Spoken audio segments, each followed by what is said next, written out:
ಮಸಾಲ ಕಾಬೂಲ್ ಚೆನ್ನ ಮಾಡಲು ಮೊದಲು ಕಾಬೂಲ್ ಚೆನ್ನನ್ನು ಚೆನ್ನಾಗಿ ನೀರಲ್ಲಿ ನೆನೆಸಿಡಬೇಕು. ಸುಮಾರು ಒಂದು 7-8 ತಾಸಾದರೆ ನೆಂದರೆ ಚೆನ್ನಾಗಿ ಬೇಯುತ್ತೆ.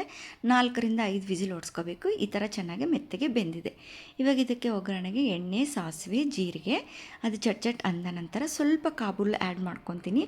ಹಾಗೆ ಮಸಾಲೆಗಳನ್ನ ಆ್ಯಡ್ ಮಾಡಿಕೊಂಡ್ರೆ ಸೀದೋಗ್ಬಿಡುತ್ತೆ ಅಂತ. ಇವಾಗ ಇದಕ್ಕೆ ಸ್ವಲ್ಪ ಖಾರ, ಜೀರಿಗೆನ ಮನೇಲೆ ಮತ್ತು ಮೆಣಸನ್ನು ಸಣ್ಣವ್ರಿಗೆ ಹುರಿದ ನಂತರ ಆರಿದ ನಂತರ ಪುಡಿ ಮಾಡ್ಕೊಂಡಿರೋದು ಸ್ವಲ್ಪ 2 ಸ್ಪೂನು ಎರಡನ್ನೂ ಸ್ವಲ್ಪ ಸ್ವಲ್ಪ ಹಾಕ್ಕೊಂಡಿದ್ದೀನಿ. ಮತ್ತು ಚಾಟ್ ಮಸಾಲ, ಮ್ಯಾಜಿಕ್ ಮಸಾಲ, ಇನ್ನು ಮಿಕ್ಕಿರುವಂಥ ಬೇಯಿಸಿರುವ ಎಲ್ಲ ಕಾಬೂಲ್ ಚೆನ್ನನ ಅದನ್ನು ಆ್ಯಡ್ ಮಾಡಿಕೊಂಡು ಚೆನ್ನಾಗಿ ಮಿಕ್ಸ್ ಮಾಡ್ಕೋಬೇಕು. ಇದಕ್ಕೆ ಕೊತ್ತಂಬರಿ ಸಹ ಆ್ಯಡ್ ಮಾಡ್ಕೋಬೋದು. ರುಚಿಗೆ ತಕ್ಕಷ್ಟು ಉಪ್ಪು. ಇದಕ್ಕೆ ಬೇಕಂದ್ರೆ ನಾವು ಒಗ್ಗರಣೆ ಹಾಕಿದಾಗೆ ಆನಿಯನ್ ಸಹ ಆ್ಯಡ್ ಮಾಡ್ಕೋಬೋದು. ಈ ಥರನೂ ಸಿಂಪಲ್ಲಾಗಿ ತುಂಬ ಕಡಿಮೆ ಟೈಮಲ್ಲಿ ಟೇಸ್ಟಿ ಆದಂಥ ಸ್ನ್ಯಾಕ್ಸ್ನ ರೆಡಿ ಮಾಡ್ಕೋಬೋದು. ತುಂಬ ಟೇಸ್ಟಿಯಾಗಿರುತ್ತೆ. ಒಂದ್ಸರಿ ಟ್ರೈ ಮಾಡಿ ನೋಡಿ.